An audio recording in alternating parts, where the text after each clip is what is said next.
दोस्तों, मेरा नाम है हिमांशु सिन्हा और मैं आज आपको सुनाने जा रहा हूँ कलम के जादूगर मुंशी प्रेमचंद की लिखी कहानी झांकी। कई दिनों से घर में कलह मचा हुआ था। माँ अलग मुंह फुलाए बैठी थीं, स्त्री अलग। घर की वायु में जैसे विष भरा हुआ था। रात को भोजन नहीं बना। दिन को मैंने स्टोव पर खिचड़ी डाली पर खाया किसी ने नहीं। बच्चों को भी आज भूख न थी। छोटी लड़की कभी मेरे पास आकर खड़ी हो जाती, कभी माता के पास, कभी दादी के पास, पर कहीं उसके लिए प्यार की बातें न थी। कोई उसे गोद में न उठाता, मानो उसने भी कोई अपराध किया हो। लड़का शाम को स्कूल से आया, किसी ने उसे कुछ खाने को न दिया, न उससे कुछ बोला न पूछा। दोनों बेचारे बरामदे में मन मारे बैठे हुए थे और शायद सोच रहे थे, घर में आज क्यों लोगों के हृदय उनसे इतने फिर गए हैं। भाई बहन दिन में कितनी ही बार लड़ते हैं, रोना पीटना भी कई बार हो जाता है, पर ऐसा कभी नहीं होता कि घर में खाना न पके या कोई किसी से बोले नहीं। ये कैसा झगड़ा है कि 24 घंटे गुजर जाने पर भी शांत नहीं होता। ये शायद उनकी समझ में न आता था। झगड़े की जड़ कुछ न थी। अम्मा ने मेरी बहन के घर तीज भेजने के लिए जिन सामानों की सूची लिखाई, वो पत्नी जी को घर की स्थिति देखते हुए थोड़ी अधिक मालूम हुई। अम्मा खुद समझदार हैं, उन्होंने थोड़ी बहुत काट छांट कर दी थी, लेकिन पत्नी जी के विचार में थोड़ी और काट छांट होनी चाहिए थी। 5 साड़ियों की जगह 3 रहें तो क्या बुराई है। खिलौने इतने क्या होंगे, इतनी मिठाई की क्या जरूरत। पत्नी का कहना था, जब रोजगार में कुछ मिलता नहीं, दैनिक कार्यों में ही खींचतान करनी पड़ती है, अरे दूध घी के बजट में तकलीफ हो गई तो फिर तीजे में क्यों इतनी उदारता की जाए। अरे पहले घर में दिया जलाकर तब मस्जिद में जलाते हैं, ये नहीं कि मस्जिद में तो दिया जला दें और घर में अंधेरा पड़ा रहे। इसी बात पर सास बहू में तकरार हो गई। फिर शाखें फूट निकली, बात कहां से कहां जा पहुंची, गड़े हुए मुर्दे उखाड़े गए। अन्योक्तियों की बारी आई, व्यंग का दौर शुरू हुआ और मौनालंकार पर समाप्त हो गया। दोनों चुप। मैं बड़े संकट में था। अगर अम्मा की तरफ से कुछ कहता हूं तो पत्नी जी रोना धोना शुरू करती हैं, अपने नसीबों को कोसने लगती हैं। पत्नी की से कहता हूं तो जन मुरीद, जोरू का गुलाम की उपाधि मिलती है। इसलिए बारी बारी से दोनों पक्षों का समर्थन करता जाता था, पर स्वार्थवश मेरी सहानुभूति पत्नी के साथ ही थी। मेरे सिनेमा का बजट इधर साल भर से बिल्कुल गायब हो गया था। पान पत्ते के खर्च में भी कमी करनी पड़ी थी। बाजार की सैर बंद हो गई थी। खुलकर तो अम्मा से कुछ न कह सकता था, पर दिल में समझ रहा था कि ज्यादती इन्हीं की है। दुकान का ये हाल है कि कभी कभी बोनी भी नहीं होती, आसामियों से टका वसूल नहीं होता, तो इन पुरानी लकीरों को पीट कर क्यों अपनी जान संकट में डाली जाए।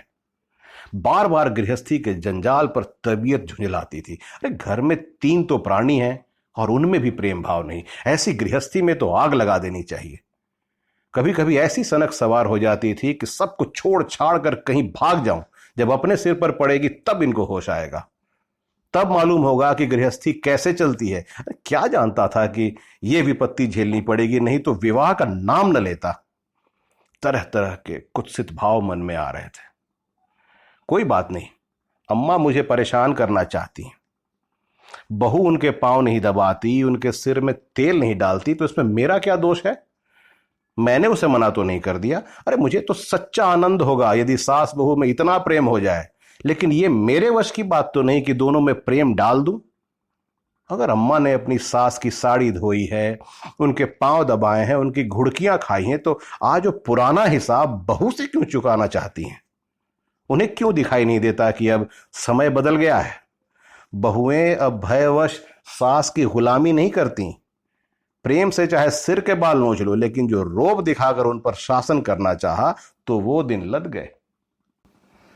सारे शहर में जन्माष्टमी का उत्सव हो रहा था। मेरे घर में संग्राम छिड़ा हुआ था। संध्या हो गई थी, पर सारा घर अंधेरा पड़ा था, नहुसत छाई हुई थी। मुझे अपनी पत्नी पर क्रोध आया। लड़ती हो लड़ो, लेकिन घर में अंधेरा क्यों कर रखा है? जाकर कहा, क्या आज घर में चिराग न जलेंगे? पत्नी ने मुंह फुलाकर कहा, जला क्यों नहीं लेते? तुम्हारे हाथ नहीं है? मेरी देह में आग लग गई। बोला, तो क्या जब तुम्हारे चरण नहीं आए थे तब घर में चिराग न जलते थे? अम्मा ने आग को हवा दी।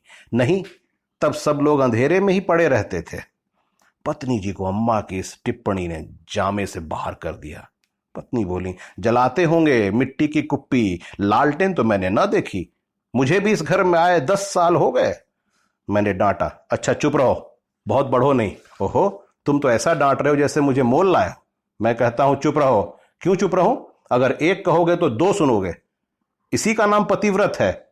जैसा मुंह होता है वैसे ही बीड़े मिलते हैं। मैं परास्त होकर बाहर चला आया और अंधेरी कोठरी में बैठा हुआ उस मनहूस घड़ी को कोसने लगा जब इस कुलच्छनी से मेरा विवाह हुआ था। इस अंधकार में भी 10 साल का जीवन सिनेमा चित्रों की भांति मेरे स्मृति नेत्रों के सामने दौड़ गया। उसमें कहीं प्रकाश की झलक न थी, कहीं स्नेह की मिठास न थी। सहसा मेरे मित्र पंडित जयदेव जी ने द्वार पर पुकारा, अरे आज ये अंधेरा क्यों कर रखा है जी? कुछ सोचता ही नहीं, कहाँ हो? मैंने कोई जवाब न दिया। सोचा ये आज कहां से आकर सिर पर सवार हो गए। जयदेव ने फिर पुकारा, अरे कहां हो भाई, बोलते क्यों नहीं? कोई घर में है या नहीं? कहीं से कोई जवाब न मिला।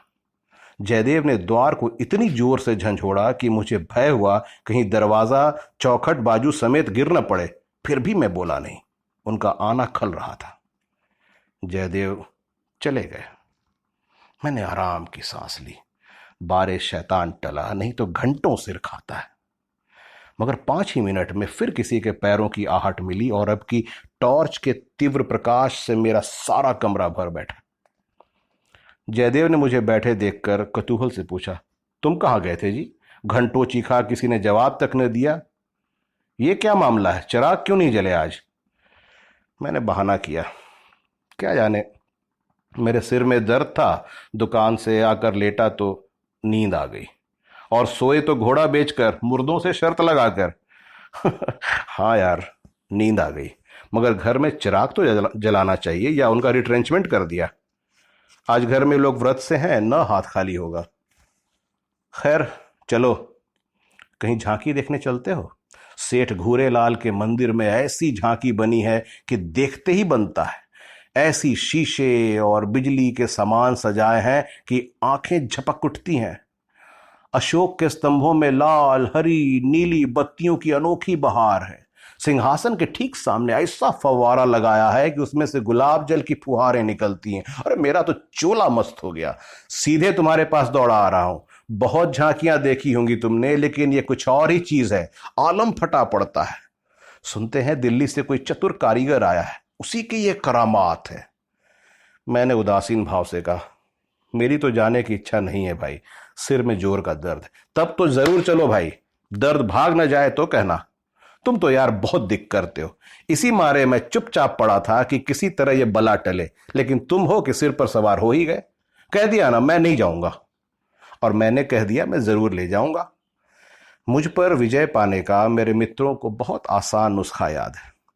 यूं हाथापाई, धींगा मुश्ती, धौल धप्पा में मैं किसी से पीछे रहने वाला नहीं हूं, लेकिन किसी ने मुझे गुदगुदाया और मैं परास्त हुआ। गुदगुदाने पर मेरी कुछ नहीं चलती। मैं हाथ जोड़ने लगता हूं, घिघियाने लगता हूं और कभी कभी तो रोने लगता हूं। जयदेव ने वही नुस्खा आजमाया, मुझे गुदगुदी लगाई और उसकी जीत हो गई। संधि की यही शर्त ठहरी कि मैं चुपके से झांकी देखने चला चलूं। सेठ घूरेलाल। सेठ घूरेलाल उन आदमियों में हैं जिनका प्रातः को नाम ले लो तो दिन भर भोजन ना मिले। उनके मक्खी चूसने की सैकड़ों ही दंत कथाएं नगर में प्रचलित हैं। कहते हैं एक बार मारवाड़ का एक भिखारी उनके द्वार पर डट गया कि भिक्षा लेकर ही जाऊंगा। सेठ जी भी अड़ गए थे कि भिक्षा न दूंगा, चाहे कुछ हो जाए। मारवाड़ी उन्हीं के देश का था। कुछ देर तो उनके पूर्वजों का बखान करता रहा, फिर उनकी निंदा करने लगा। अंत में द्वार पर लेट रहा। सेठ जी ने रत्ती भर परवाह न की। भिक्षुक भी अपनी धुन का पक्का था। 7 दिन द्वार पर बेदाना पानी पड़ा रहा और अंत में वहीं पर मर गया। तब सेठ जी पसीजे और उसकी क्रिया इतनी धूमधाम से की कि बहुत कम किसी ने किसी की होगी। 1 लाख ब्राह्मणों को भोजन कराया और लाख ही दक्षिणा में दिया। भिक्षुक का सत्याग्रह सेठ जी के लिए वरदान हो गया। उनके अंतःकरण में भक्ति का जैसे स्रोत खुल गया। अपनी सारी संपत्ति धर्मार्थ अर्पण कर दी। हम लोग ठाकुर द्वारे में पहुंचे तो दर्शकों की भीड़ लगी हुई थी। कंधे से कंधा छिलता था। आने और जाने के मार्ग अलग थे, फिर भी हमें आध घंटे के बाद भीतर जाने का अवसर मिला।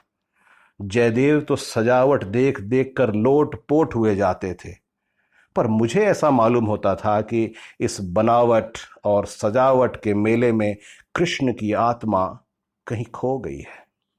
उनकी वो रत्न जटित बिजली से जगमगाती मूर्ति देखकर मेरे मन में ग्लानि उत्पन्न हुई। अरे, इस रूप में भी प्रेम का निवास हो सकता है भला? हमने तो रत्नों में दर्प और अहंकार ही भरा देखा है। मुझे उस वक्त ये याद न रही कि यह एक करोड़पति सेठ का मंदिर है और धनी मनुष्य धन में लौटने वाले ईश्वर की ही कल्पना कर सकता है। धनी ईश्वर में ही उसकी श्रद्धा हो सकती है। जिसके पास धन नहीं, वो उनकी दया का पात्र हो सकता है, श्रद्धा का कदापि नहीं।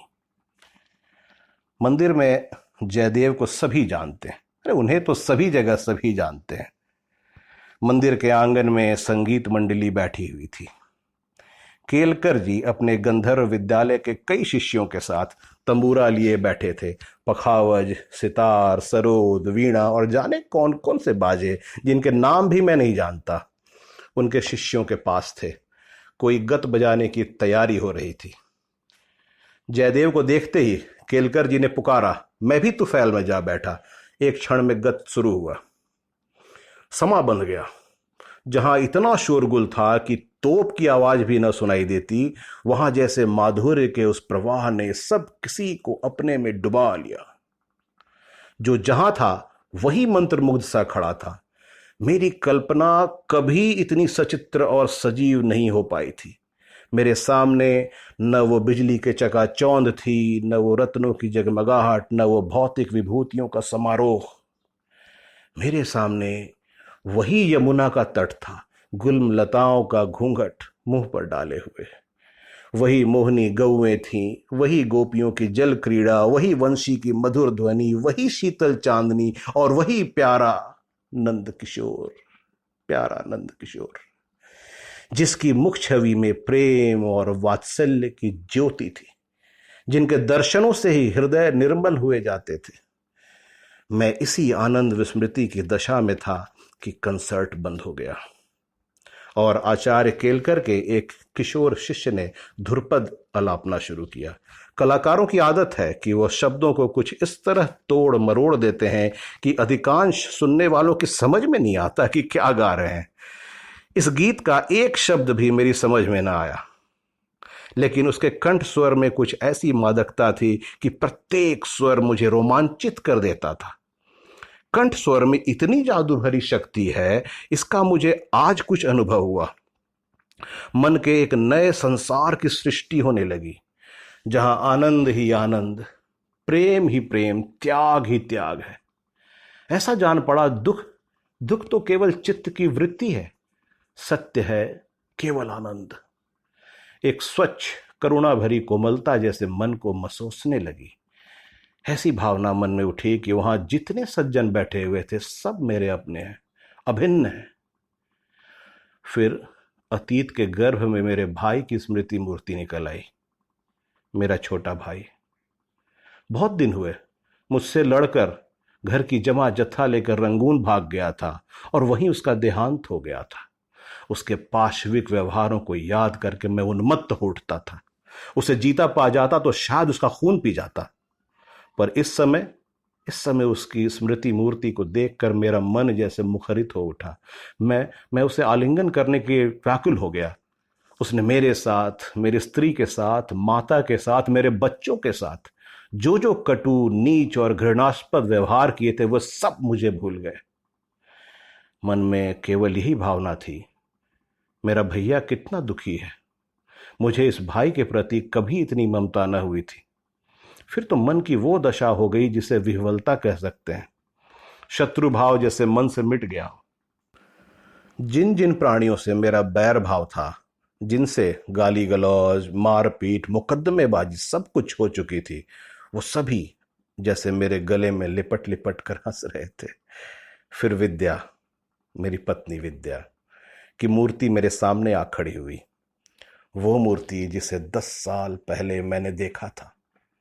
उन आंखों में वही विकल कंपन था, वही संदिग्ध विश्वास, कपोलों पर वही लज्जा लाजिमा, जैसे प्रेम के सरोवर से निकला हुआ कोई कमल पुष्प हो। वही अनुराग, वही आवेश, वही उन्माद, वही याचना भरी उत्सुकता जिसमें मैंने उसे न भूलने वाली रात को उसका स्वागत किया था, एक बार फिर मेरे हृदय में जाग उठी। मधुर स्मृतियों का जैसे स्रोत सा खुल गया। जी ऐसा तड़पा कि इसी समय जाकर विद्या के चरणों पर सिर रगड़ कर रोऊं और रोते रोते बेसुध हो जाऊं। मेरी आंखें सजल हो गईं। मेरे मुंह से जो कटु शब्द निकले थे वो सब जैसे मेरे हृदय में गड़ने लगे। इसी दशा में जैसे ममतामयी माँ, मेरी माता ने आकर मुझे गोद में उठा लिया। बचपन में जिस वात्सल्य का आनंद उठाने की मुझ में शक्ति न थी, वो आनंद आज मैंने उठाया। गाना बंद हो गया। सब लोग उठ उठ कर जाने लगे। मैं कल्पना सागर में ही डूबा बैठा रहा। सहसा जयदेव ने पुकारा, चलते हो या बैठे ही रहोगे? तो दोस्तों, इतनी सी थी ये कहानी। उम्मीद करता हूं ये कहानी आपको पसंद आई होगी। अगर पसंद आई हो तो मेरे इस YouTube चैनल को ज़रूर सब्सक्राइब करें। फिर मिलूंगा एक और नई कहानी के साथ। तब तक जय हिंद, जय भारत, अपना ख्याल रखें। Thank you.